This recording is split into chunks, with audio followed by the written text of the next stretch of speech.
sont prêts pour continuer à nous faire profiter du spectacle? Est-ce que les entrepreneurs sont prêts? Are you guys ready? Êtes-vous prêts? Nous aussi.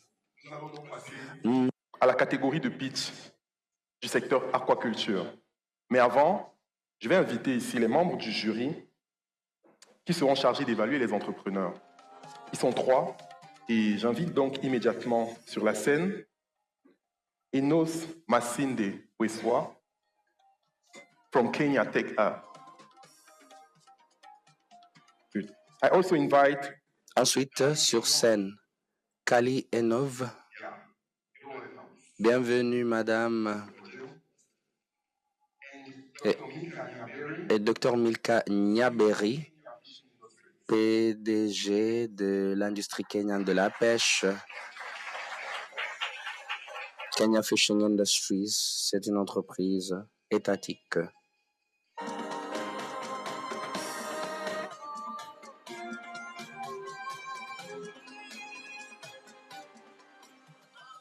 Maintenant que les membres du jury sont, nous allons appeler Madame Angela Odero from Kenya.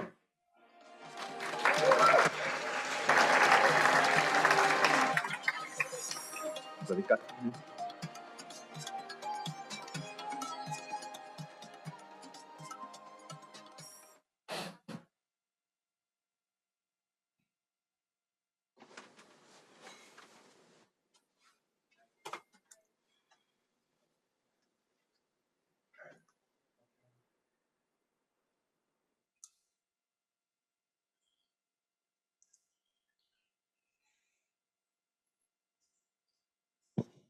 Hello. Bonjour. Alors, je viens d'une communauté de pêcheurs au lac Victoria. Au niveau de mon communauté, nous dépendons de la pêche et pour la sécurité alimentaire. Alors, souvent, les hommes travaillent dans le secteur et nous transformons et nous vendons les poissons. Pendant des années passées, nous avons eu des poissons qui coûtaient cher et c'est pourquoi nous avons eu beaucoup de problèmes. Tout d'abord, les groupes vulnérables sont exploités et surtout les femmes et aussi les marchés instables existent. Alors, Rio Fish fournit une solution. Je m'appelle Angela Oderio. Je suis cofondatrice et secrétaire exécutive de Rio Fish. À Rio Fish, nous recrutons des petits exploitants de pêcheurs. Nous investissons dans les femmes au niveau de la communauté. On leur donne l'argent de semences pour leur permettre de mener l'affaire rentable de poissons. Nous utilisons la chaîne froide et nous faisons l'agrégation des poissons de notre réseau et de nos champs. Nous transformons les poissons et nous distribuons aux marchands et c'est approprié par les femmes. Nous utilisons la technologie pour l'efficacité de la chaîne de valeur et nous exploitons la pêche gérée par les données et le commerce en ligne.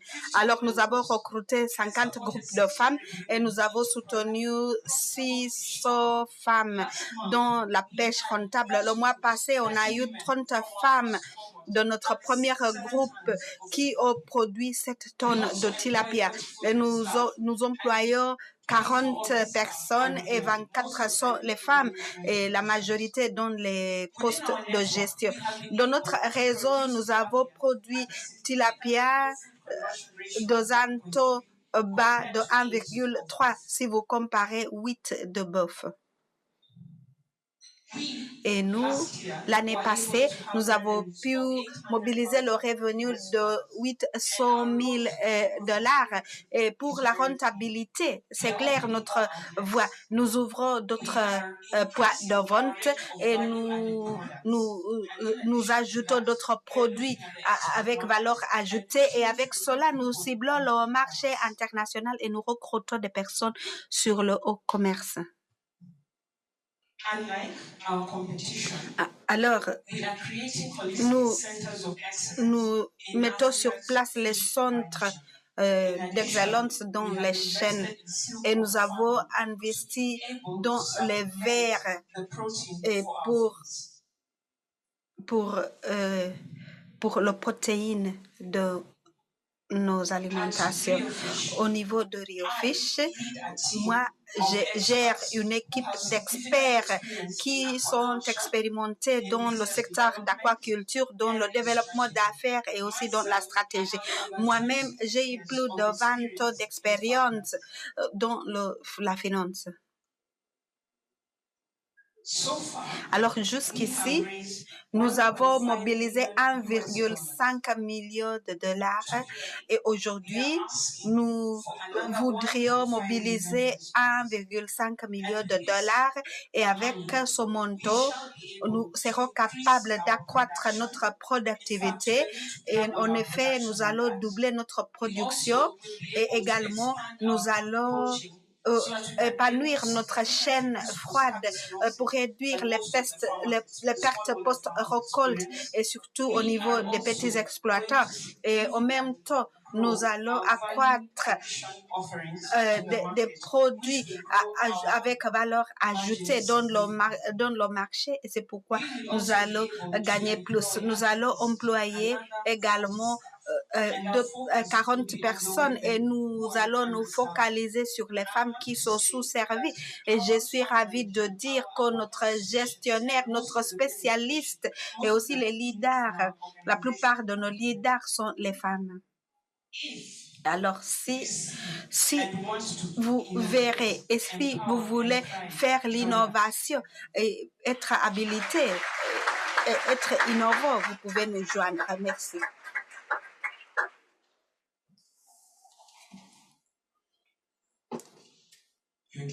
Oui, merci Angela. C'est vraiment avec plaisir de vous écouter et surtout par rapport à votre passion. J'ai deux questions. Première question, la compétitivité. Et parlez-nous du paysage de compétitivité. Et deuxième question, c'est que vous faites beaucoup de choses en même temps. Alors, est-ce que vous avez une chose particulière que vous pouvez dire que c'est votre domaine spécialisé et surtout avec le 1,5 million que vous demandez et vous sollicitez, vous avez parlé des marges qui ont augmenté et aussi la production. Mais d'autres choses, il faut nous parler d'une chose particulière. Alors, merci pour les questions. Je crois que je prends la question des marges. Tout d'abord, nous reconnaissons que le poisson que nous faisons, c'est tilapia. Le poisson vendu, a des marges qui sont très bas, 12 à 15%. Nous nous focalisons sur l'ajout de valeur et actuellement, nous avons des produits à part le poisson lavé. Nous vendons aussi les poissons transformés et nous avons d'autres produits qui seront au supermarché le mois prochain. Ces produits vont nous donner plus d'argent. Et par rapport à la compétition, nous avons beaucoup d'acteurs dans le marché aquaculture est populaire au Kenya. Et tous ces acteurs vendent les poissons qui ne sont pas transformés. Pour nous, la différence, c'est que nous vendons la poisson. Alors, c'est tilapia qui est produit est vendu et nous faisons tilapia et nous travaillons avec la communauté pour la production de tilapia et ici nous évitons le vol parce que ça c'est le plus gros défi pour la pêche en cage. Alors nous faisons la police par la communauté, c'est un projet pour la communauté et par la communauté. Alors nous faisons l'agrégation des produits des petits exploitants et comme ça nous cherchons le marché pour eux et nous avons une liste des produits avec valeur ajoutée. Nous vendons d'autres projets à part tilapia et nous faisons aussi la pêche du Nil ainsi que d'autres types de poissons. Oui, merci beaucoup, Angela. Et c'est beau vraiment de vous rencontrer ici. Mais j'aimerais vous demander, vous avez parlé de la production de soie. Quels sont les produits que vous produisez pour être additionnels et surtout comme protéines, et quel est l'avenir de la production en soie, de soie. Alors, quelle est la cible, la quantité que vous allez produire pour atteindre vos objectifs? L'autre question, qui sont les concurrents que vous avez et qu'est-ce que vous faites qui est intéressant de votre côté contre les acteurs, les concurrents que vous avez? Oui, merci beaucoup pour ces questions. Par rapport à la production de soie, c'est une chose que nous avons commencé à intervenir. Pourquoi nous avons sélectionné cette approche et si vous comparez avec la mouche noire soldat? Alors, pour la production de soie, nous fournissons beaucoup d'opportunités à notre communauté. Alors, l'une des choses que nous faisons, c'est que nous impliquons toujours la communauté et nous ne sommes pas ONG et nous ne cherchons pas des personnes qui nous aident, mais les personnes viennent vers nous pour faire du travail important. Alors pourquoi les vers de soie? Nous serons capables de vendre la fil de soie. Et comme ça, on récoltera le fil de soie et comme ça, on fournira beaucoup d'autres opportunités pour les femmes et les jeunes. L'autre chose, c'est que nous avons beaucoup d'agriculteurs qui s'intéressent à ce secteur et c'est pourquoi la majorité ne sont pas des pêcheurs et c'est pourquoi nous voudrions faire l'agrégation des larves une fois que le processus de production de soie est terminé. Alors, je ne vais pas nommer les concurrents, mais comme j'ai dit, nous avons beaucoup plus de produits à valeur ajoutée que d'autres concurrents. Merci. Oui, j'ai beaucoup aimé parce que vous êtes ici pour faire les profits, parce que nous croyons que les entreprises qui font des produits sont plus durables que d'autres qui ont des interventions à court terme. Alors, j'aimerais savoir, vous êtes dans cette affaire pour combien d'années? Et la question, c'est si vous avez une compétence que vous et vos collègues, si vous accédez à cette compétence, qu'est-ce que c'est cette compétence où vous avez besoin d'un renforcement? La première chose, nous avons travaillé pendant 10 ans et nous avons commencé comme une entreprise différente et on faisait beaucoup d'autres choses, y compris la pêche. Et 5 années passées, on a décidé d'établir Rio Fish pour continuer avec la production des poissons. Deuxième question. Alors, ce que vous pouvez avoir accès de ces investisseurs ici, quelle est la formation, quelle est la technologie qui va vous aider à évoluer? Parce que nous faisons beaucoup de choses.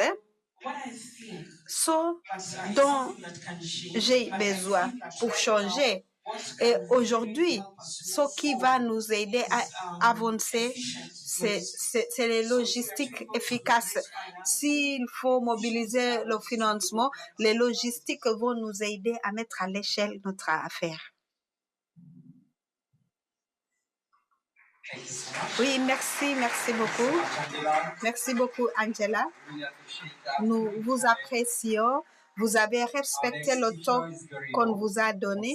Guerrier de l'Afrique du Sud, de Homegrown with Love. Bonjour. Je m'appelle Gary Hall. Je viens de Homegrown with Love. Alors, nous avons un show de tilapia en Afrique du Sud. Pendant les 4 années, nous avons développé et amélioré et à la fin production d'un système aquaculture et nous avons dépensé plus d'1 million de dollars pour notre système. Et notre système est capable de produire des poissons de plus de 600 grammes en 7 mois. C'est-à-dire, alors, le système traditionnel utilise un système de l'eau, mais notre système nous permet de contrôler chaque État individuellement et pour avoir des eaux parfaites et donner la densité de stock et d'autres choses. Chaque État est 1100 litres avec 7 tonnes de poison dans un État. Alors, notre écloserie a eu le statut et surtout pour le niveau national. On nous a déclaré sans pathogènes, sans des champignons et maladies. Alors, la biosécurité est importante pour nous. Nos innovations sont autour de la conservation de l'énergie, parce que souvent la conservation de l'énergie est un défi. Alors, nous avons un système où nous infusons l'oxygène à l'eau en utilisant le pouvoir électrique que nous voyons en Europe, aux États-Unis. Alors, notre écloserie est capable de produire 400 000 allevas chaque mois. Et pour nous, nous sommes capables de produire un poisson d'1 kilo selon le marché. Alors, j'ai besoin de 1,7 million de dollars alors ici, on produira 12 tonnes de poissons chaque mois avec 20% augmentation pendant les 5 années. Alors, c'est une installation tanking. Alors, nous produisons les allevas parfaits et notre système va produire aussi 1 kilo, des poissons d'1 kilo de 12 tonnes. Avec le suivi, la classification, un système de suivi, etc.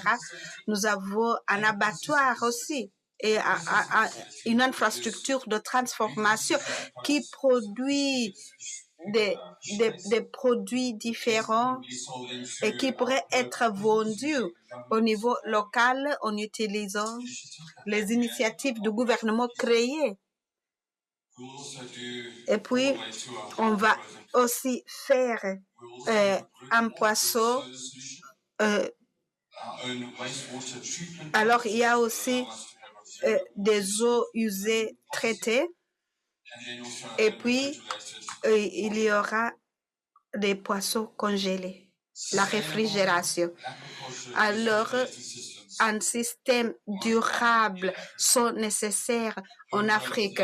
Alors, Homegrown with Love a maintenant élaboré le concept et couvre le risque avec un investissement privé. Alors, nous vous demandons d'investir dans un avenir bleu et puis pour ne pas avoir un impact négatif sur l'environnement. Merci. Oui, merci beaucoup. J'ai beaucoup aimé votre nom, Homegrown with Love. C'est ça le nom de votre entreprise? Oui, c'était une petite entreprise 8 années passées, mais nous avons connu une évolution jusqu'à là où nous sommes aujourd'hui. 2 questions. Première question, c'est par rapport au marché. Alors, le marché que vous avez total, c'est-à-dire le nombre de marchés, etc. L'autre question, c'est que la technologie marche, mais si vous regardez les économies, les calculs de coûts par rapport aux revenus, est-ce que vous devez être dans une échelle pour couvrir le coût de la technologie parce que c'est un investissement qui est grand. Alors, parlez-nous de vos profits et à quel niveau vous pouvez obtenir plus de profits pour arriver à 20%. Alors, je vais essayer de répondre à la question. Notre champ va produire 12 tonnes de poissons. Que nous allons vendre à la communauté locale. Et alors, ça, c'est pour l'avenir, c'est-à-dire alors nous avons dupliqué notre ferme. Alors l'idée derrière cette proposition, c'est avoir une expansion sans limite. Et les grandes fermes pourraient se faire en dupliquant ce que nous avons actuellement. Je ne sais pas si j'ai répondu à la question. Alors, vous avez combien de champs vous ciblez et surtout avec le 1,7 million que vous sollicitez?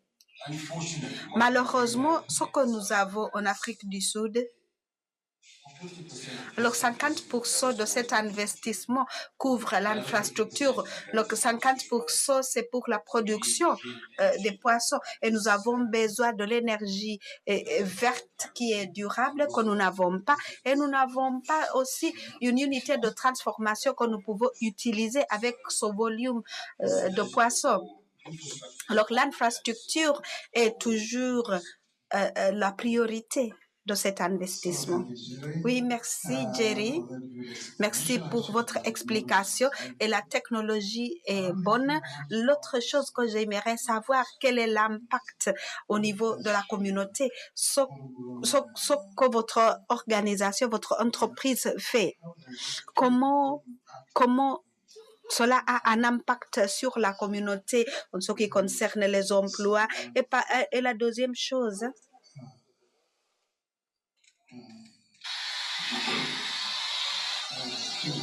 les compétences, vous n'avez pas parlé des personnes que vous avez employées et quelles sont les compétences. Pendant les années passées, nous avons utilisé les personnes de la communauté et comme ça, ils vont habiter là où nous faisons le travail. Nous avons un programme de stagiaires et dans le passé, nous avons eu quelques femmes stagiaires et nous avons eu des personnes qui ont des licences en aquaculture, dans la pisciculture en Afrique du Sud. Alors, notre avenir, c'est que la communauté locale qui habite là et les stagiaires seront les spécialistes.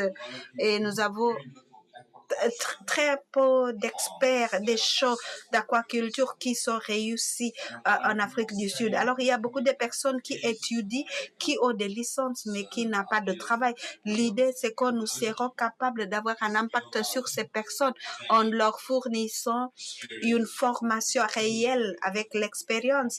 Et à la fin, ils seront les futurs pêcheurs. Oui, merci.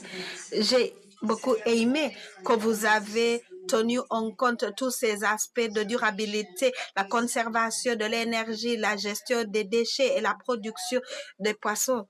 Et merci pour la question parce que je voulais poser la même question sur la communauté et la duplication, comment la duplication va faire l'impact au niveau de la communauté. Alors la question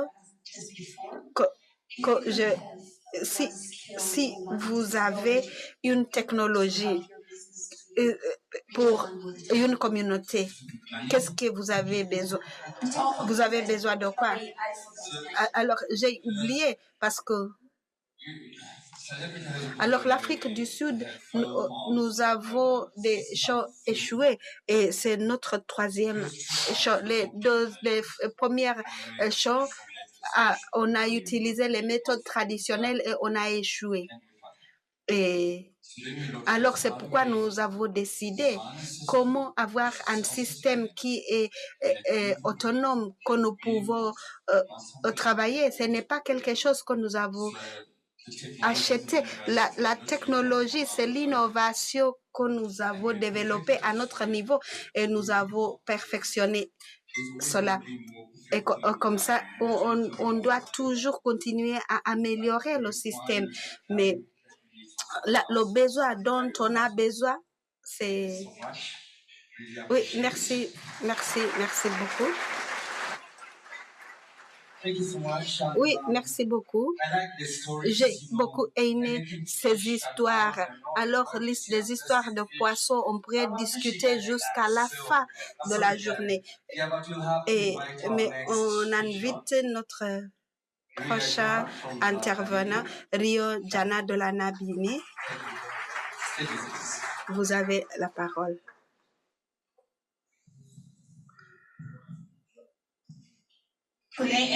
Alors, bonjour à tous. Je m'appelle Iria Jona. Je viens de Kablo de la Namibie. Nous exploitons la communauté Blo pour lutter contre le changement climatique en faisant la production. Alors, chaque jour, nous faisons l'émission de millions de tonnes de dioxyde de carbone à l'atmosphère. Alors, imaginez l'émission annuelle de 22 millions de gaz. Et c'est un grand problème. Pourquoi? Parce que le CO2 donne la perte de biodiversité, etc. C'est pourquoi nous devons trouver des solutions durables qui soutiennent la nature, qui nous donnent le retour social et financier.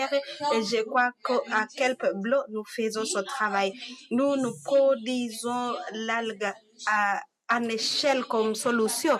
Alors, ces algues pourraient prendre le carbone et qui aussi renforce le système marin et soutient les espèces marines. Et nous pouvons produire les produits pour l'industrie pharmaceutique, agricole et cosmétique.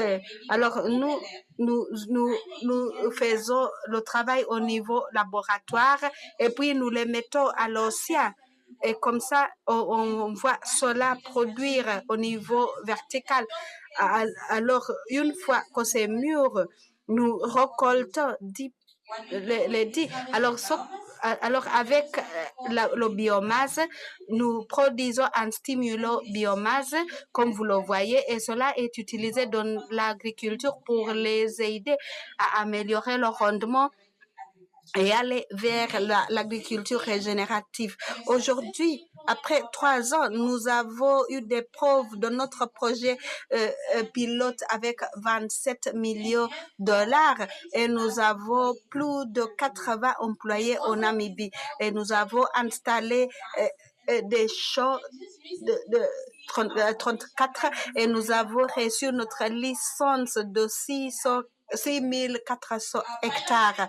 Alors, notre entreprise, unité de transformation, pour produire chaque année et nous avons des accords d'achat pour les 5 années. Alors, ce produit est enregistré dans plus de 10 pays et il est en train d'être enregistré dans plus de 30 pays. Alors, le marché est assuré. Nous avons aussi eu des prix sous l'action climat et au niveau de COP28 et nous sommes parmi les premières 20. Alors, nous sollicitons 78 millions de dollars. Alors, 50% c'est pour la mise à l'échelle de nos champs et aussi de 3 tonnes jusqu'à... Et aussi, on pourrait récolter à l'échelle.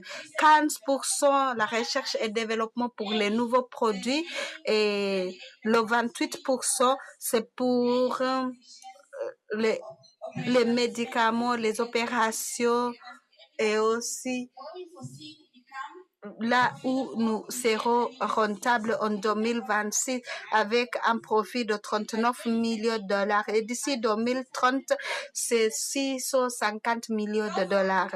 Alors, Kelp Femme est une organisation de durabilité. Rejoignez-nous dans ce monde inspiré par la nature. Merci.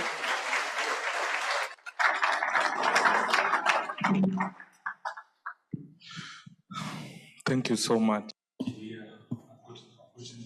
Merci beaucoup, Iria. Jonah, vous faites un excellent travail en termes de croissance. Ces chiffres sont très impressionnants. J'ai voulu comprendre un peu sur le passage à échelle. Quelle est votre stratégie pour passer à échelle votre entreprise? Vous avez mentionné que vous voulez passer de 6 000 à 40 000. Ça va prendre 56% de l'investissement. Mais ça, c'est au niveau de la capacité de la production et au niveau du marché. Est-ce que vous pouvez me dire un peu en la matière? Nous avons un programme de mise à l'échelle pour l'entreprise et aussi pour la production. Comme je vous ai dit, nous avons déjà 34 hectares. Nous voulons à la fin de cette année avoir 70 hectares et avec la capacité de production de 14 hectares par mois. Nous tous, nous dépendons du climat et le climat peut affecter combien en capacité vous pouvez installer. La mise à l'échelle pour nous, selon nos plans, c'est 14 hectares par mois pour 12 mois. Et pour ce faire, nous avons besoin d'aide avec les mécanismes ou les machines d'installation et ça coûte cher. Et pour faire la récolte, vous ne pouvez pas récolter tous les jours à cause des événements climatiques. Et c'est pourquoi nous cherchons les technologies solaires qui peuvent tolérer toutes conditions météorologiques, amener le produit à l'usine qui va nous permettre de transformer, qui va nous permettre de passer de 3 000 tonnes par an à 40 000 tonnes par an chaque année. Alors, généralement, nous voulons passer à échelle avec le financement, les fonds que nous sommes en train de rechercher. Okay, thank you, Jonah. Merci, Jonah. Vous dites que votre entreprise s'appelle Kia Bleu. Kelp Bleu. Thank you very much. Merci bien pour votre exposition. Quand je vous ai entendu, j'ai eu le sentiment que ce projet est un projet vaste et énorme. And you said that you want to automate. Vers la fin, vous avez parlé de l'automatisation. Et ma question est celle-ci. Quel est l'impact pour la communauté? Au niveau de Kelp Bleu, il y a une chose que nous n'aimons pas ignorer, c'est-à-dire les 4 R. Retenir, il y a retenir capital social, capital financier et la nature. Sur le capital social, nous fournissons des emplois locaux. Nous renforçons les capacités car c'est un nouveau projet. Nous apprenons et en même temps, nous faisons la dépense au niveau local, d'abord dans la zone côtière où nous vivons. Et si ça ne se trouve pas dans cette zone côtière, on va dans d'autres zones du pays ou même en dehors du pays. Voilà comment nous faisons la responsabilisation de nos peuples et nous créons un impact social. Et j'espère que ça a répondu à votre question. Mais comment est-ce que vous avez un impact général aux communautés locales? Seulement la création d'emplois? Pas seulement l'emploi. On dépense localement pour injecter les fonds dans l'économie locale et nous sommes aussi impliqués dans la communauté. Nous les engageons constamment dans ce que nous faisons, nous les sensibilisons sur la protection de nos océans et aussi passer vers les solutions durables. Et bon, au niveau des autres impacts, on n'a pas beaucoup fait en la matière, mais au niveau de la sensibilisation chez les étudiants dans les milieux scolaires, nous faisons beaucoup. On a aussi les étudiants qui poursuivent leur maîtrise et doctorat. On a une école qui est basée à Loudret qui promeut l'éducation sur l'économie des océans et fait la sensibilisation et aussi attirer le talent au niveau local. Et si les gens sont formés à Loudret, ils ne vont pas chercher d'autres milieux pour éduquer leurs enfants. Merci. Je vais être bref. Quel est le pourcentage de vos employés qui sont femmes? 47%. On y avance petit à petit. Ce qu'on puisse dire, c'est que votre impact dans l'économie bleue est palpable. Nous allons donc passer la parole à la prochaine entrepreneur qui nous vient du Sénégal et qui va prendre la parole pour 4 minutes. Au prochain, je dirais, il prend la parole pour 4 minutes. Monsieur Sao, à vous le parler.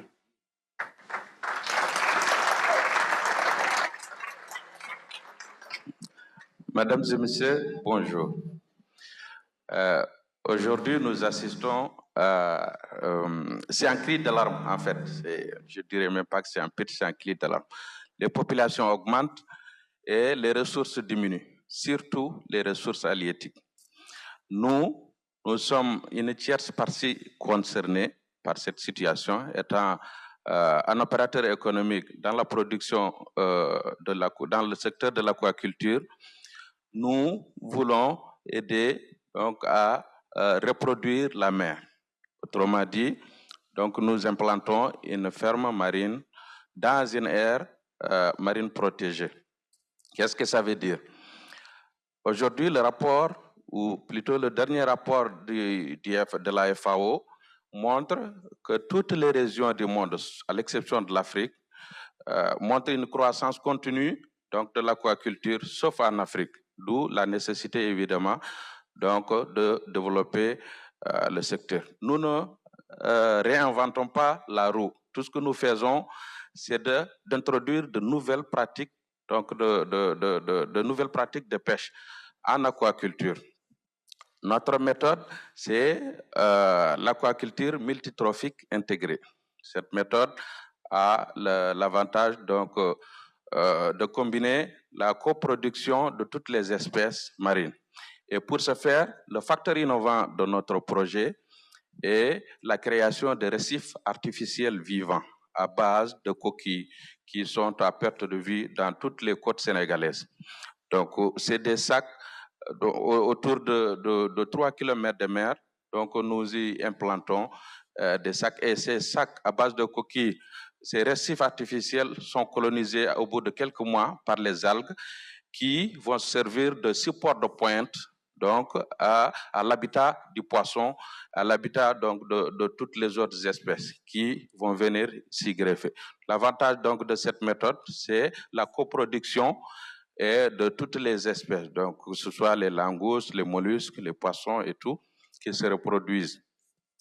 Maintenant, les cages flottantes qu'on a inventées, l'excédent de nourriture pour les poissons va servir donc d'attirer les d'autres poissons naturels, et les crabes vont se nourrir donc de ces excréments de poissons.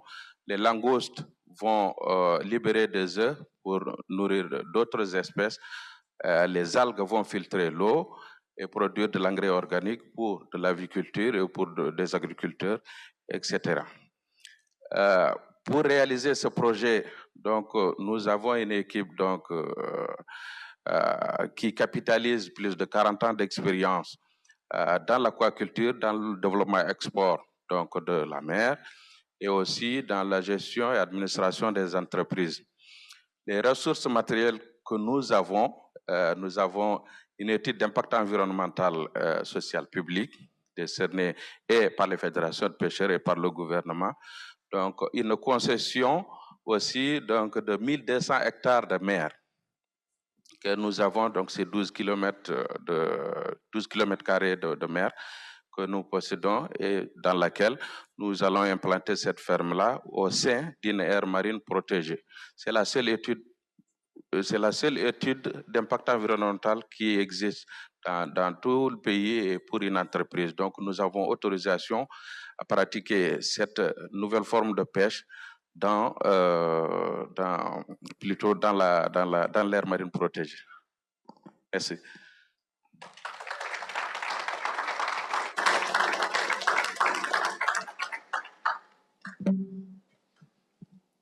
Thank you so much.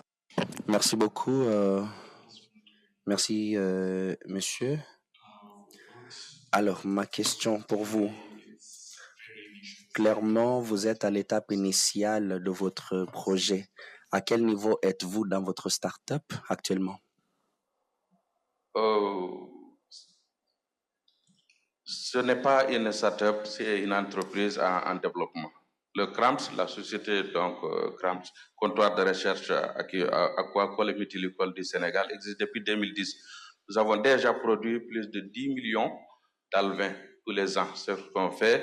Nous avons mené beaucoup de recherches de développement donc en mer qui ont servi des statistiques même à l'Agence nationale de l'aquaculture du Sénégal. Et nous produisons aussi donc des données statistiques pour l'USAID et pour d'autres opérateurs qui en ont besoin.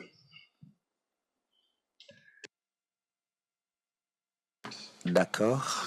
Alors, vu que ce projet semble un nouveau projet, avez-vous découvert ce qui doit être validé en termes de, par exemple, bon, avez-vous validé un modèle commercial sur ce que vous voulez mettre en place et aussi sur la durabilité de ce commerce? Oui, nous avons un modèle économique qui est viable, validé, qui crée de l'emploi, qui donne du boulot aux femmes, notamment dans la filière de traitement des algues, mais aussi pour les récifs, c'est plus de 1000 emplois créés pour les récifs parce qu'on les met en sac et tout, on les met déjà dehors. Et c'est une entreprise qui se veut continue parce que la ferme en mer, de façon naturelle, continue. Donc, c'est l'équilibre de l'écosystème marin et la restauration de la biodiversité marine. Et tout s'auto-alimente, en quelque sorte.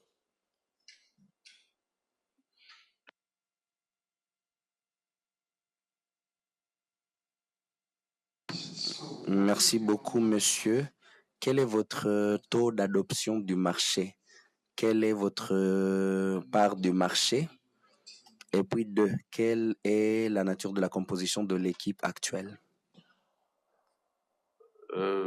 Oui, j'ai fait exprès de terminer avec cette question parce que la plus importante, déjà, ce que avant de répondre à votre question, nous cherchons pour réaliser ce projet 3,5 millions d'euros, dont 1 million d'euros qui représente le cash flow, donc le cycle d'exploitation pour une année.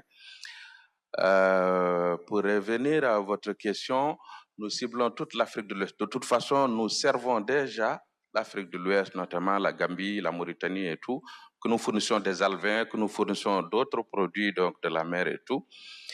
La CEDEAO, c'est ça notre cible pour le poisson. Donc c'est 360 millions de consommateurs potentiels.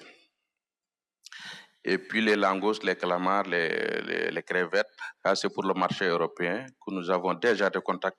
Et la deuxième question pour l'équipe, nous avons pour la production export un expert de pêche qui est un ancien capitaine de bateau, un Européen qui connaît très bien le marché européen. Et nous avons donc le directeur qui est dans la pisciculture depuis plus de 20 ans, qui s'est transformé même en poisson d'eau douce en poisson de mer et qui est expert national, qui est une référence nationale au Sénégal, donc qui est là. Et pour la gestion, moi-même, Boubakrine Sao, je suis administrateur financier, j'ai été à l'Union africaine, au PNUD, aux Nations Unies en tant que chargé de programme, et je m'assurerai donc du développement financier donc du programme, du projet plutôt. Merci.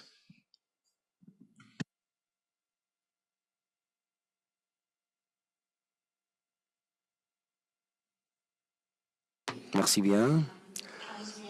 Je me demande quel est l'impact des femmes, l'emploi des femmes et des jeunes.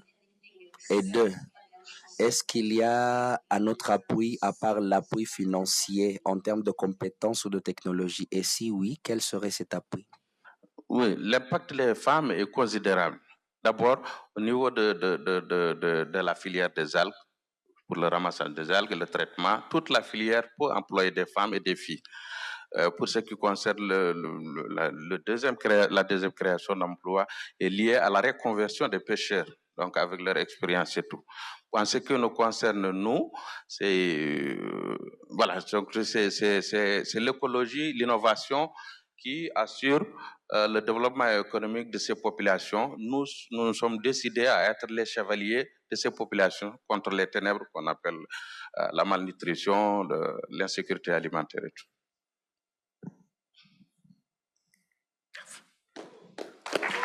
Merci. Merci, Aboubakri. Avec vous, l'Afrique francophone est bien représentée. Nous allons donc clôturer cette catégorie de pitch sur l'aquaculture, notamment avec l'intervention de Charles Moncheur du Rwanda. Hello, my name is Charles Moncheur and I'm here to present you. Je m'appelle Charles Moncheur. Je vais vous parler de Kivu Tilapia que j'ai fondé en 2017. Nous sommes basés au Rwanda et nous sommes engagés dans la pisciculture près de la frontière de la RDC au lac Kivu, d'où le nom, Kivu Tilapia. Nous sommes les pisciculteurs qui font la pisciculture intégrée. On est là de la naissance du poisson jusqu'à la vente. Nous sommes les géniteurs, nous avons la section des alevins, nous avons l'éclosion et tout. Et comme vous pouvez trouver, nous avons aussi la pêche en cage. Nous avons aussi une grande expérience d'avoir opéré pendant 7 ans. Nous avons produit 750 tonnes de poissons par an, à peu près 20 000 poissons produits et vendus chaque semaine. Nous employons aussi 100 personnes dans l'entreprise et on a eu un chiffre d'affaires l'année dernière de 2,2 millions de dollars. On a aussi eu un flux de trésorerie positif dès la création de l'entreprise et ça reste encore jusqu'ici. Pourquoi la pisciculture?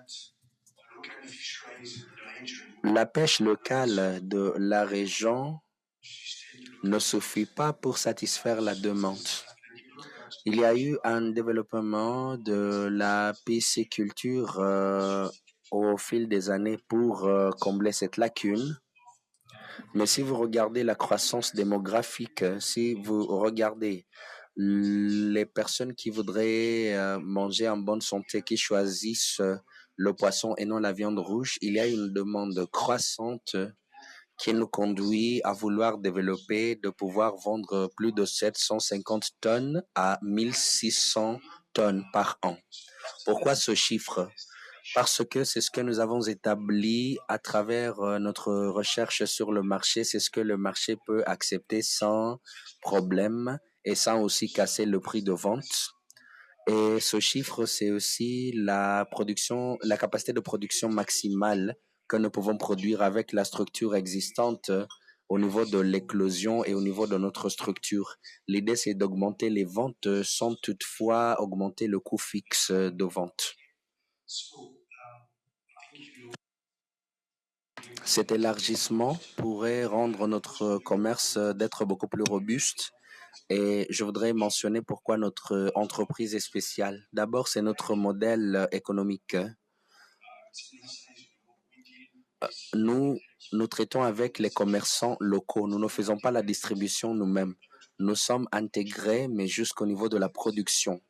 Nous vendons aux commerçants qui font la vente en gros et le système est beaucoup plus efficace. Au niveau du projet, on a vu qu'on peut ajouter, on peut donner une valeur ajoutée dans la production, mais la filière distribution était déjà efficace. Et donc, nous travaillons dans ce paysage. Et aussi, nous faisons aussi le développement des géniteurs.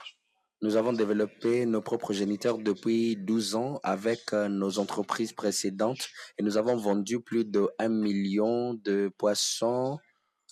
1 million d'alevins aux pêcheurs et nous vendons 90% de nos poissons au marché locaux qui est à 5 km de la ferme. Alors, Pour ces raisons, nous demandons 1 million de dollars qui est le capital de fonctionnement pour développer le commerce parce que l'infrastructure est là. Merci.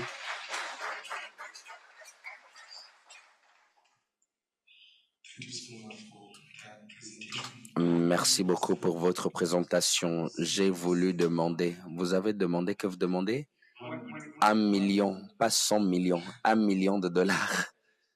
1 million de dollars. Alors, s'il vous plaît, pour le 1 million de dollars, que ferez-vous avec? Ça va être les coûts d'exploitation de l'entreprise. Nous avons une bonne entreprise, mais le cycle de croissance, ça prend 10 mois. Et si vous voulez augmenter la production, il faut prépayer pendant 10 mois avant de vendre le poisson et avoir votre retour sur investissement. Par exemple, nous avons 400 tonnes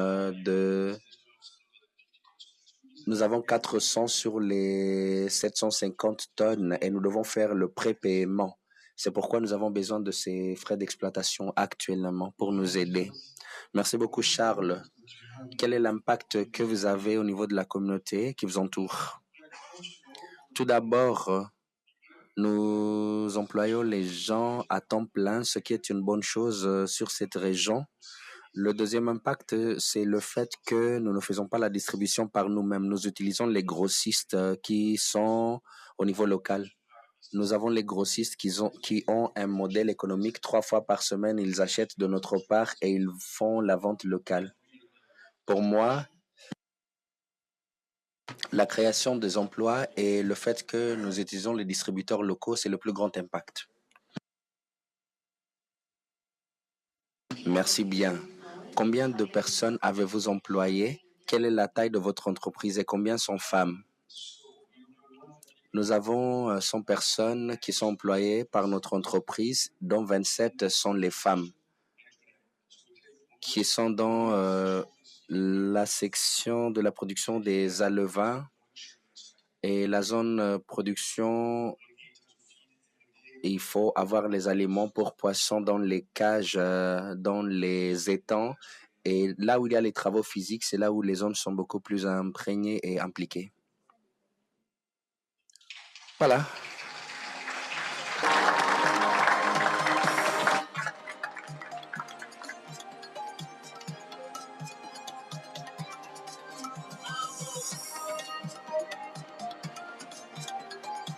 Thank you.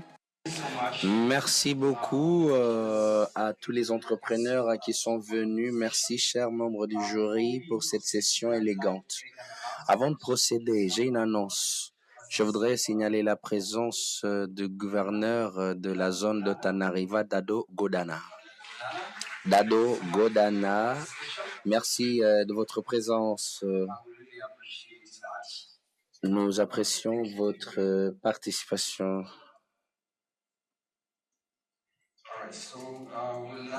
Ensuite, nous allons appeler la prochaine série des juristes ou des membres du jury pour écouter.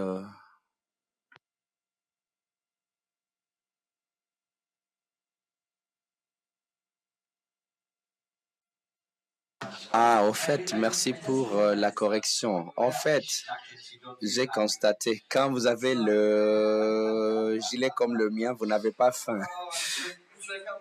Mais il est 13h, c'est comme si j'ai porté le gilet, je mange à la fois. Mes excuses. Il est l'heure de déjeuner, il est 13h. Alors, je vous demande poliment, comme d'habitude, d'aller à la pause déjeuner. Vous allez prendre vos tickets à la porte quand vous sortirez et prière de laisser les casques à la salle. Autant que nous. En fait, à chaque fois, vous nous voyez nous parler, mais en réalité, j'apprends quelques mots du français à James. J'espère que d'ici la fin de l'événement, il pourra vous en dire plus. Donc, à tout à l'heure. Thank you so much. All right.